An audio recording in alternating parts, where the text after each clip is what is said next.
各位朋友，大家好，欢迎收听由我带来的系列投资课程教学内容。我是本次课程的讲师张老师。那么在本次系列课程中，我为各位朋友带来的课题就是关于市场行情趋势在研判过程中要注意的一些要点。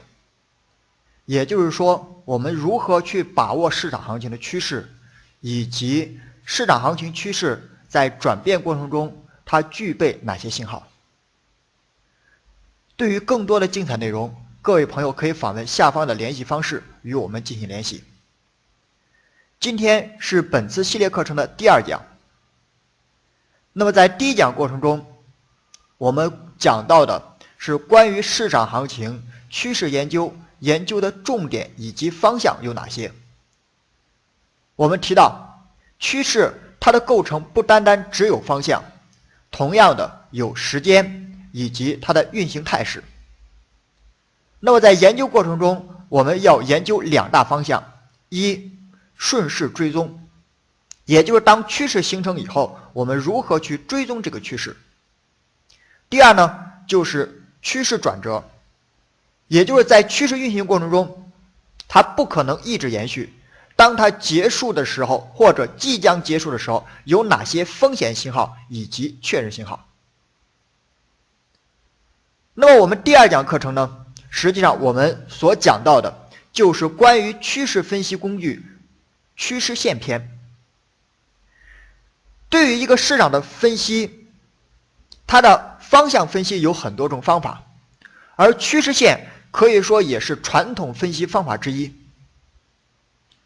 那么我们如何利用趋势线进行分析？趋势线如何进行取点？趋势线如何构筑出买卖信号？那么就是我们本节课程讲到的重点。那么在本次系列课程中，我们会涉及到三个方面。第一点，如何绘制趋势线；第二点，趋势线的修正原则；第三点，在趋势线使用过程中要注意哪些事件。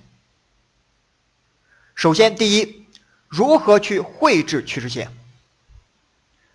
那么对于趋势线来说，可能每个人都会去画那么两下，但是关键的是这个趋势线被画出来以后是否有效，而我们所画的这条线段是否能够被称之为趋势线，这才是关键。所以在绘制趋势线角度来讲，将涉及到两大内容：一，取点；二，确认。后面的就是根据趋势线形成以后去博取市场的概率。那么对于取点来说，它的取点原则非常简单。我们知道，所谓的上升趋势是指市场行情低点在逐次抬高，高点同样依次抬高，称之为上升；市场低点回落，高点回落，称之为下行。那么在这个过程中，我们首先要确认的是我们要画什么样的趋势线。如果我们画上升趋势线，那么应该选取两个低点；如果画下降趋势线，应该取市场行情的两个高点。那么对于两个低点而言，我们在图中来看，它的低点有很多个，1、2、3、4、5。那么我们是连取1到2的低点，还是1到3的低点，还是1到4的低点，或者说连取市场行情2到3的低点，还是说2到4的低点？这个过程中就涉及到在市场趋势线取点过程中一个不变的原则。不管是上升趋势线还是下降趋势线，首先我们所取的这两个点位是相邻的。也就是说，我们要画取上升趋势线，两个相邻点指的是什么？指的是这个低点与这个低点。而如果我们跨区域，从这个位置低点到这个位置低点画线，它并不属于上升趋势线取点的范畴之内。那么当两个低点确认以后，我们只需要将两个低点画一条线段连接。那么当画出线段连接以后，市场行情可以简单来说，两点就可以确定这条线。那么确定以后，当后续市场行情回落到此线位置附近，就具备一定的支撑作用，价格允许勾头选择向上。当我们所得到的这条趋势线选择破位，也就代表着当前的这种沿趋势线上升的节奏被改变，可以称之为一个卖出点。这就是所谓的上升趋势线。那么反过来，对于下降趋势线，下降趋势线就是与上升趋势线正好相反，它所取的是市场行情两个相邻高点。当两个相邻高点得到以后，我们得到这条向右下角运行的趋势线。那么这条趋势线，当价格反弹到此位置，就会形成市场行情的压力点，而价格在后期选择向上突破这个位置，就构筑出一个买入信号。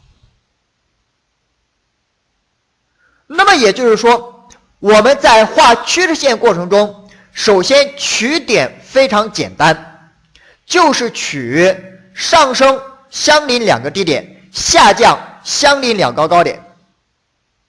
当价格运行到趋势线位置的时候，就是关注两个点：一，是否形成支撑或者压力，构筑出对应的买卖点机会，或者说是否形成破位，构筑出所谓的趋势是否产生了所谓的转折。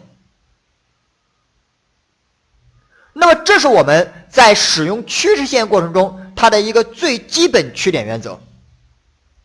那么当趋势线的基本原则我们了解以后，实际上就会有一个新的问题。很多朋友就会发现，我们在使用趋势线过程中所取得的线非常多，但是这些线到底哪一条线是有用的？这是第一个问题。第二个问题呢，当我们这条趋势线被画出来以后，行情确实是依偎着这根趋势线在进行运行，但是在大多数情况下，这条线被略微的击穿，或者是没有回落到线的位置就选择向上。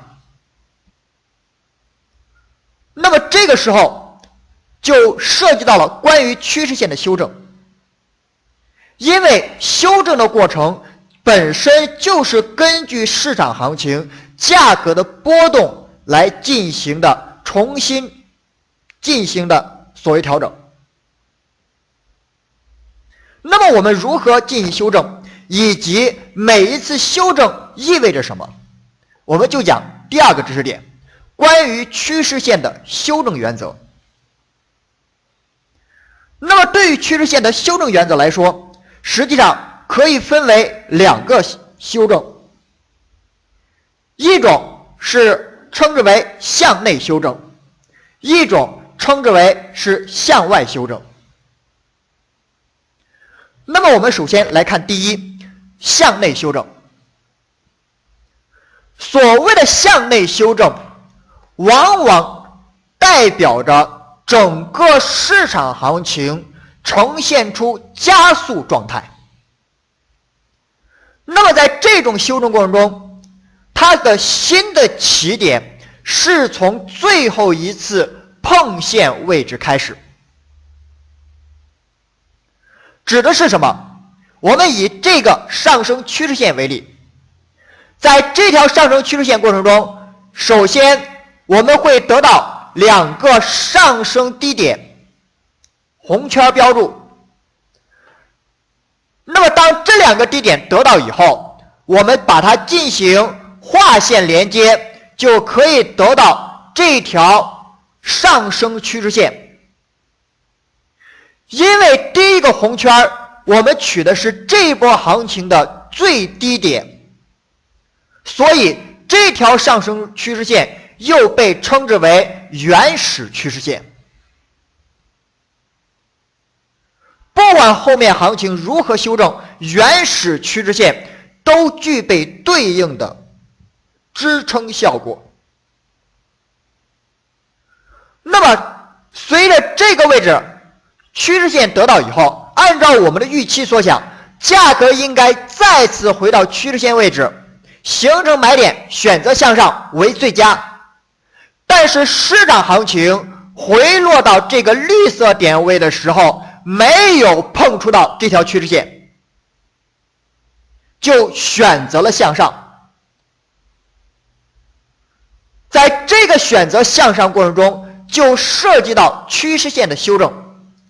那么在修正过程中，就会有一种修法。有人说，是不是在这个区域，我将原始低点与新得到低点进行划线连接？那么这个时候你会发现，如果我们按照蓝色线进行修正，一，这两个低点是否相邻？不相邻。那么不相邻，它本身就已经违背了上升趋势线取点的原则。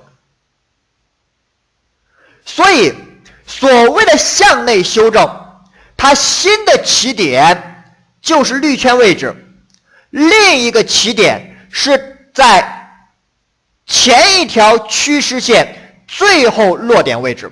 那么它的最后落点位置，这是1，这是2，这是新形成低点3，最后落点位置就在2的低点。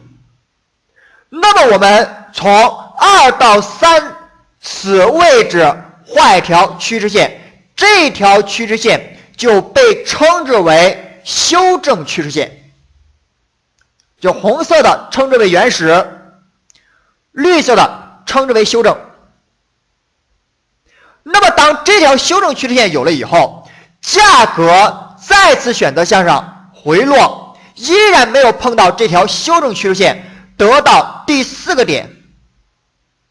那么对于第4个点来说，我们重新的就依然需要进行修正。那么在修正过程中，就要从最后落点位置，就是3的这个点到4的这个点进行划线连接。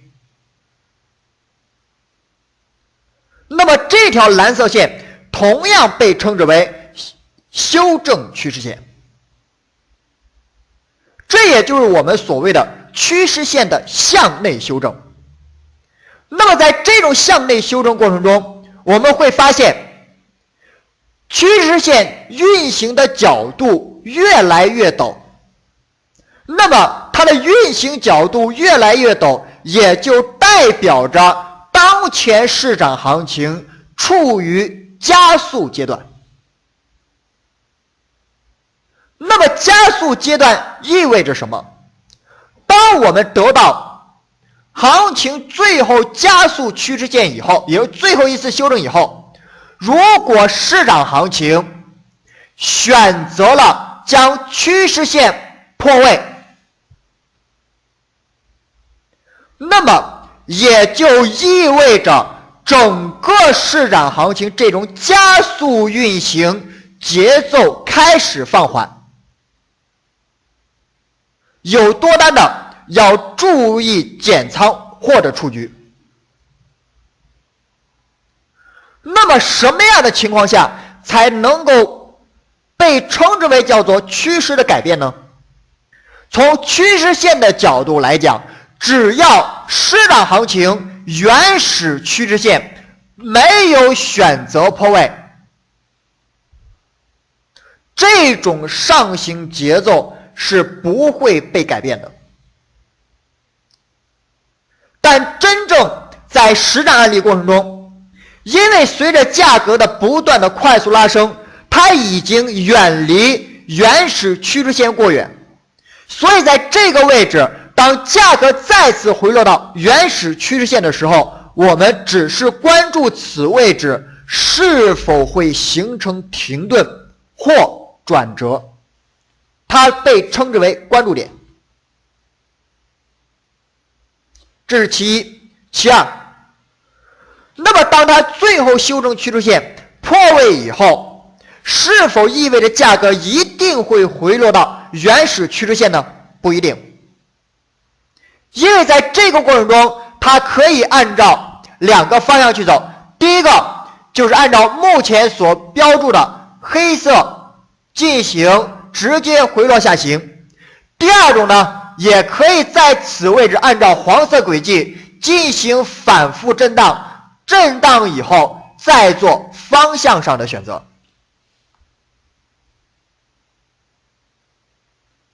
那么为了便于各位朋友更好的理解，我们这讲的是上涨趋势线，它的向内修正，那么下跌趋势线向内修正同理。我们看一个简单的案例。好，我们目前所看到的是市场行情一波比较完整的走势。那么在这种完整走势里面，我们会发现本身市场行情价格这个位置构筑出低点，这个位置构筑出低点，那么我们把这两个低点进行相连，就得到市场行情的原始趋势线。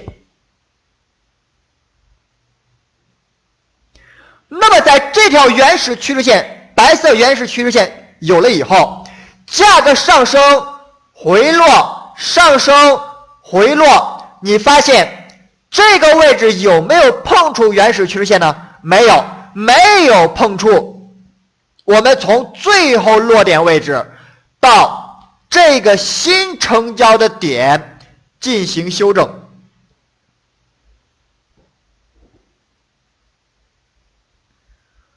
那么在这种修正过程中，我们会发现价格此位置因为有了这个点，有了这个点修正，选择了破位，破位以后紧跟着价格没有选择回落，再次上升。那么它的破位修正趋势线，我们讲到破位修正趋势线意味着当前的修正趋势节奏发生改变，但是只要原始趋势线不改变，整体上升不会被改变。所以当价格在这种位置破位以后，实际上就要涉及到我们后面所讲到的叫做向外修正。那么这个怎么修正呢？实际上就是从这个位置点到新形成低点进行一条画线连接，也就是画出这条红色线，也就是它依然是一个修正趋势线。当价格再次回落到这个红色趋势线附近，选择向上，有没有碰触呢？没有，没有碰触，再次修正，从最后落点此位置向上修正，得到这条黄色趋势线。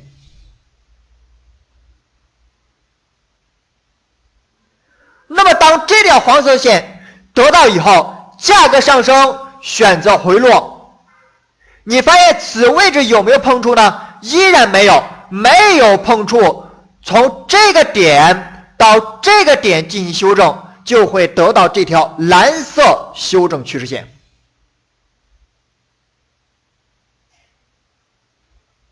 那么你就会发现，整个市场行情在这个区域，行情就是呈现出不断的加速过程。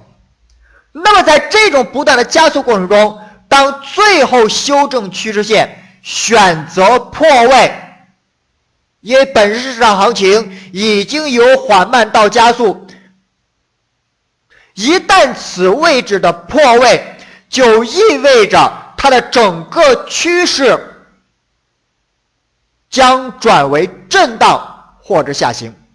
但是不管怎么转为震荡或者下行，最少此位置为多单的出局点或减仓点，是否跟空另做判断。而最终呢，价格在这个区域它的缓慢回落，在缓慢回落过程中打到白色原始趋势线附近，获得支撑，震荡选择向上。那么这是我们叫做上涨趋势线的向内修正，代表着价格的加速。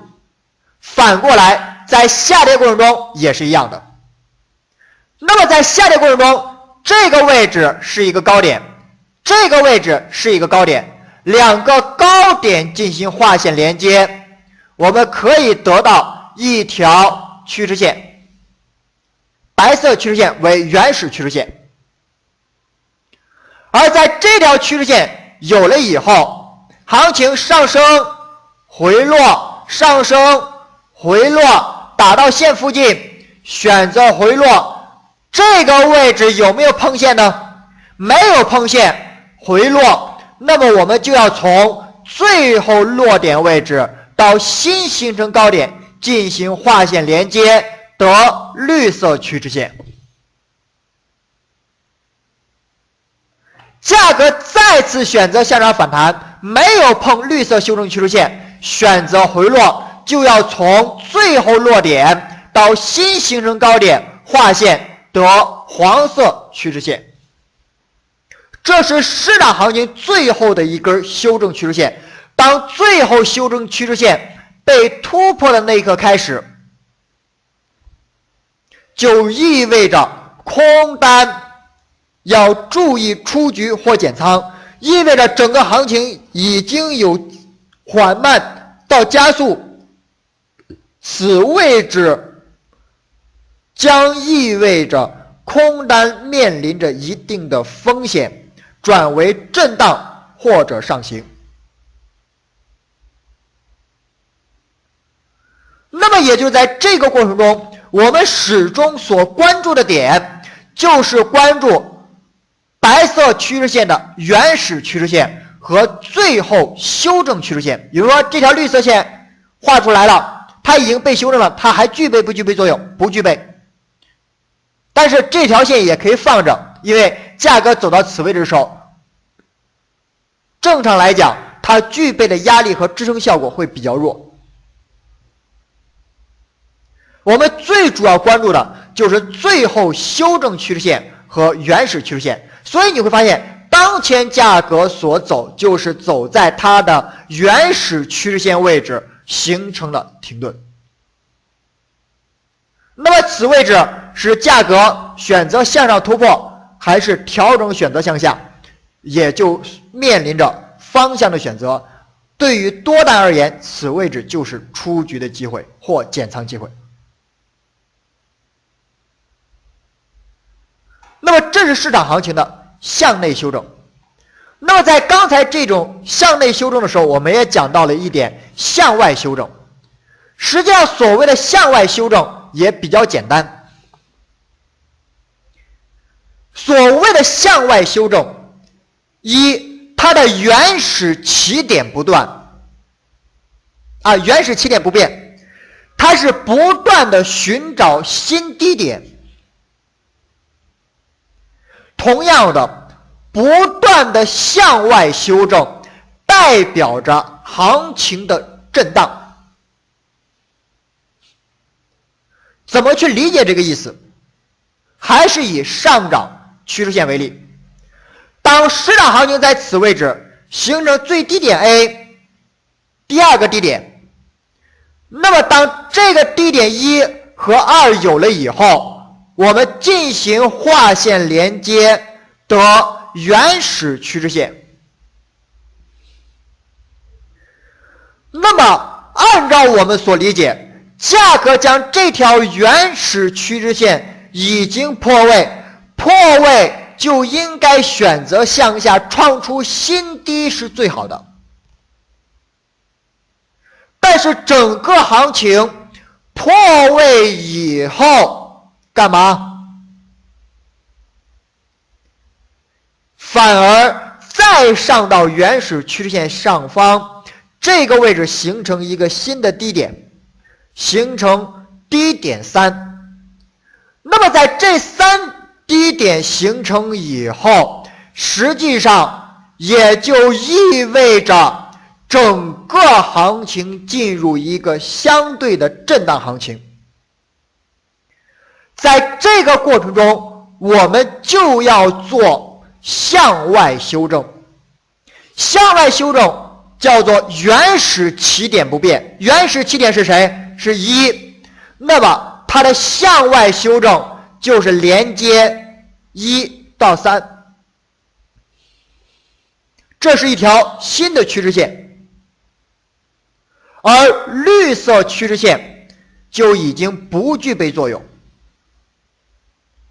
当价格再次上升回落到4的位置，这4的位置又变成一个低点破位趋势线，紧跟着又勾头选择向上，那么我们就依然需要向外修正，从1的位置到4的位置进行画线连接，而这条红色趋势线已经没有用了。那么这种走势实际上就是代表着趋势线的不断的什么？叫做不断的向外修正。那么向外修正，越是向外修正，那么也就意味着整个市场行情在此位置是宽幅震荡。什么时候才会结束这种宽幅震荡？也就是当我们最后这条向外修正趋势线放置在这个位置以后，什么时候你会发现价格回落，这条趋势线不打上升，回落不打上升，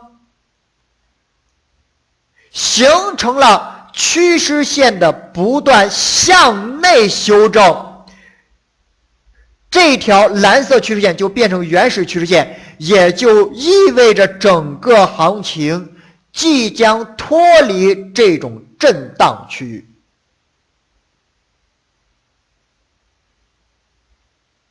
同样的，我们也看一个案例。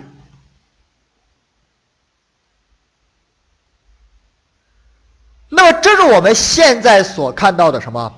所看到的一张图形走势。价格从高位，首先这个位置是一个高点，这个位置是一个高点，我们进行画线连接，你会发现回落反弹，回落反弹，到达这条趋势线，价格回落选择向下，此位置突破，按照说突破以后可以被称之为买点。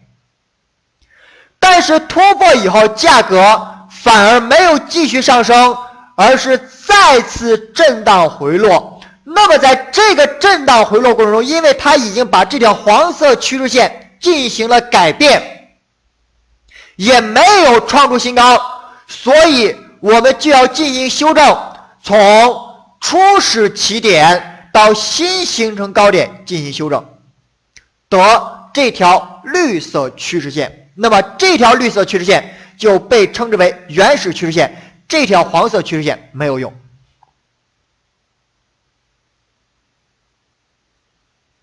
那么在这种绿色趋势线有了以后，实际上价格在此位置还有一次不创新高行为，还有一次不创新高，没有打线行为，得到这条小的白色修正趋势线。这是向内修正，因为我们讲了向内修正意味着加速。好，这条线我们不讲，我们再来看。那么最终行情再次选择向上，将这条绿色趋势线选择突破，有没有创新高？没有创新高，价格形成回落调整。那么它在这个回落调整过程中就需要再次修正，得这条白色趋势线，而绿色趋势线没有用。那么也就是说，市场行情最后的趋势线是谁呢？就是这条白色，称之为原始趋势线。当价格反弹到白色线的时候，一定要注意。什么时候行情会加速呢？就是当这条趋势线有了以后，不再碰触这条趋势线，形成向内的加速行情，向内的加速行情。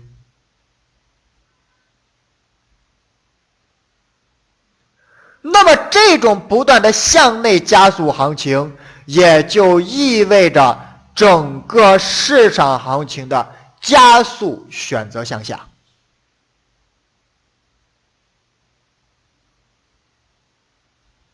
所以我们在使用趋势线过程中所用到的点就是这几个点，就整体所用到的点就是这几个点。所以也就意味着所谓的趋势线可能并不是我们所想到的，说这个位置我画一条线只要两个低点抬高画一条线，而这个位置具备支撑，它就被称之为上升，而这个位置我画一条线，它具备支撑，就被称之为上升趋势线。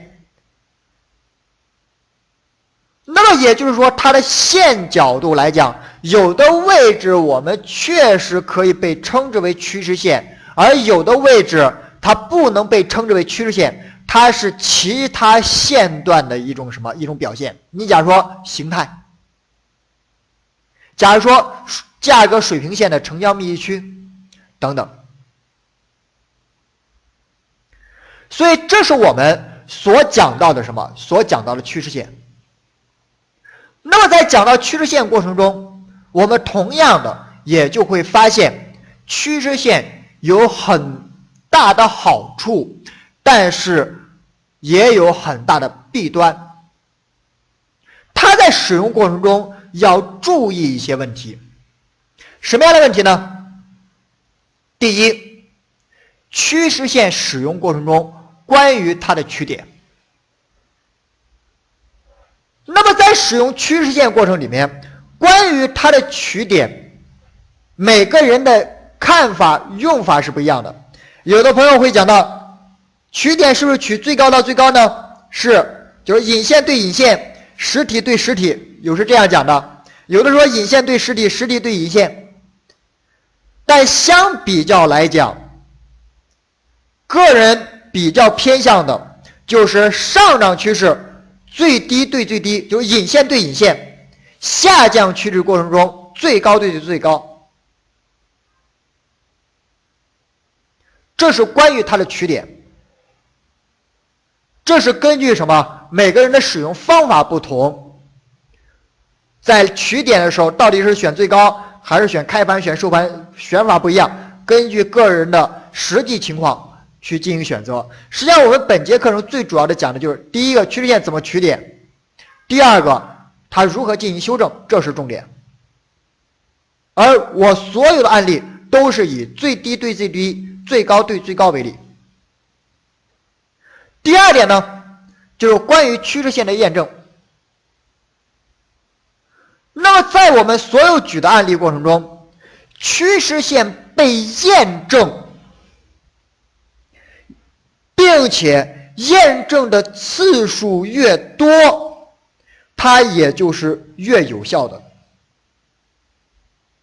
虽然一条趋势线它有两点就可以确认，有两个低点就可以确认，只要依次抬高就可以理解为上升，两个高点依次回落就可以称之为下降。好，但真正有效的趋势线必须有一个第三点回落趋势线，并在此位置获得支撑或者压力，就是上涨或支撑，下跌或压力。那么这条趋势线它的效果才会强。所以如果我们在所得到的趋势线里面，你有一次发现现这个趋势线被连续打了3次到4次，那么当价格再次走到此趋势线的时候，一定要注意它的方向，风险的防范。这是在使用过程中的第2个点。第3个点呢，就是关于趋势线的突破。那么你会发现，实际上有时候我们在趋势线画法过程中，有的位置是被突破的。那么被突破以后，是否还需要进行重新的画线？那么在这个区域，我的观点非常简单，一般情况下，如果行情在回落过程中，以上升为例，上升回落，上升回落，我们得到一条上升趋势线。好，如果这条上升趋势线被引线破位，然后跟着选择向上，这种位置不算有效破位。同样的，趋势线虽然它最低点打穿了，但是趋势线不用修正。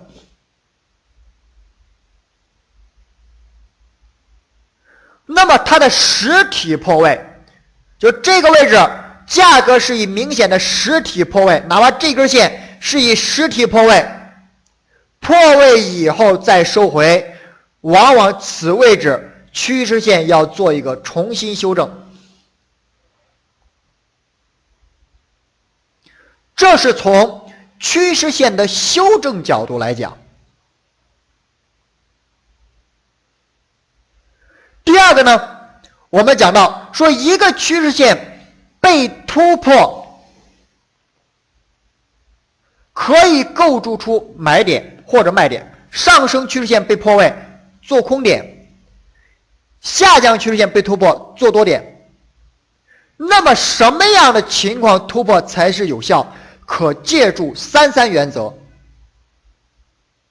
所谓的33原则指的是什么？一，价格在此位置破位趋势线3根 K 线以上，这是第一个3，就是它破位趋势线，并且在这个趋势线下方运行3根线以上。第2个3，从它破位位置选择向下跌幅超过3%。一般情况使用的就是这种33原则。一，叫做从破位那根线选择线下超过3%的跌幅，指上升。那么同样的，如果是下降超过3%的涨幅。2，在这条线破位以后，在这条趋势线下方运行3根线以上，要么超过3%，要么运行3根线以上，都可以属于趋势线的有效破位。所以这是我们讲到的什么？这是我们讲到的关于趋势线。实际上对于趋势线而言，它只是我们在众多技术分析过程中判断标准的一个。因为在趋势线的使用里面，它有很多的什么？很多的问题。第一个问题，假如我们在此位置得到一条下降趋势线，按照我们所讲，当这条下降趋势线得到以后，价格反抽趋势线是最佳的做空点，这是一个问题吧？而如果行情没有反抽到趋势线，我们要进行修正。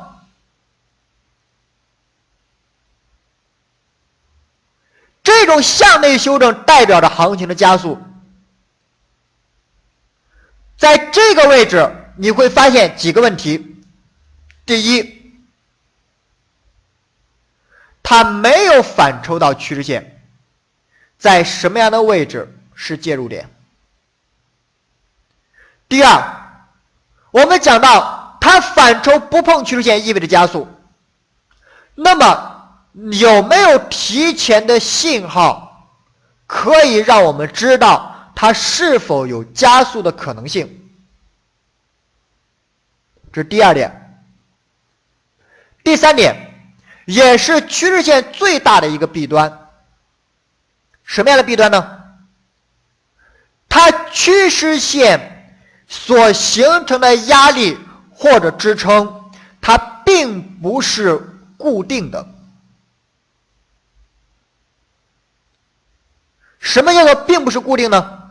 就是当市场行情我们这条绿色趋势线得到以后，随着时间的后移，这条趋势线所形成的点位在不断下移。所以有时候你会发现，我们在早间的时候，我们说我们要在趋势线位置考虑做空。好，当前位置假设在3000点，这个位置在3050点，我们要考虑在3050点位置做空，正好在趋势线。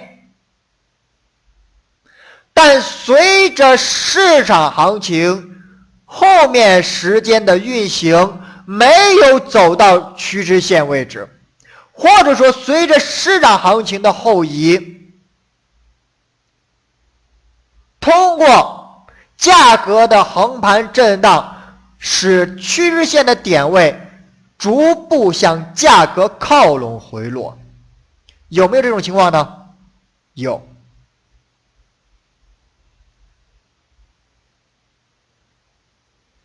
还有一点，有的朋友喜欢说，好，我在这个位置是一个比较理想的做空点。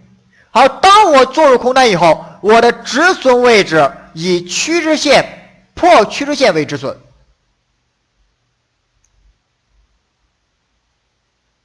那么如果以破趋势线为止损，行情在短时间之内快速走到我们这个止损位，如果在看盘快速走到，是不是还可以？但是如果挂单，这种位置就比较麻烦。为什么？就还是我们讲到，随着时间的后移，这个点位不断的后移，不断的后移，而我们如果挂单，这个止损位是没办法改变的。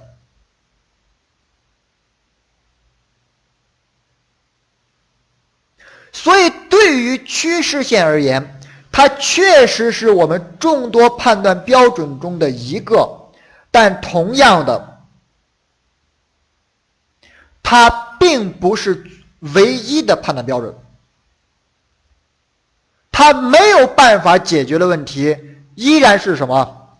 就是我们刚才所提到的，它能够解决的就是原始趋势线不破，整体大的角度是什么样的？二，当碰到趋势线确实受压，确实受到支撑，可以构筑出买卖点。所以在这个过程中就延伸出一个新的技术，就是关于趋势线的延伸用法，通道线的使用。那么我们在下节课程里面，我们会讲到趋势分析工具第二讲通道线的应用。那么这是我们所说的下节课程要讲到的。所以你会发现，在我们所使用的任何一个技术分析内容，任何一个技术指标，能不能做到一招鲜吃遍天呢？我说没有办法做到。任何一个技术分析都具备它的优点以及缺点，关键的是我们不能够只盯着它的优点去看，忽略缺点。同样的，我们也不能只盯着它的缺点，忽略它的优点。我们如何将所有的技术分析进行学习、进行了解以后，去采长避短？哪个技术分析有用，哪个技术分析没有用？它的优点是什么？缺点是什么？好，这几个优点能不能组合？当我们能够把它进行组合在一起的时候，就是一套非常完善的交易体系或者说交易模型。但是要注意什么？你会发现有的朋友已经在走这条路，但最后组合来组合去还是不满意。为什么？你会发现有大量的冲突点，你会发现有大量的矛盾点，或者说总感觉哪个位置有欠缺。为什么会有这些欠缺？实际上就是我们在第一讲课程里面当时我们提到的，所有的组合必须要有的就是它的构架或者说思维模式。实际上做盘就好比是一场战争，那么首先要有战略目标，战略目标就是告诉我们所谓的指导思想。当战略目标清楚以后，所有的战术都是围绕着战略目标进行什么？进行运转。所以对于这样的系列课程，还是前面所讲到的，我更多的会讲到很多的知识点，这些知识细节点，在我们做盘过程中确实能够用到，最少在我们使用的过程中，你都能够清楚。当这些细节点知识具备了解以后，我们再学习它的综合性应用。那么这个时候，它的综合性应用，你只需要做到连贯实践就可以。所以这也是对于我们本次系列课程开讲的最主要目的之一。对于更多的精彩内容，同样的可以访问下方的联系方式。我们下节课程，各位朋友不容错过。还是那样的一句话，投资路漫漫其修远，将与各位一路同行。本次系列课程第2讲内容就到此结束。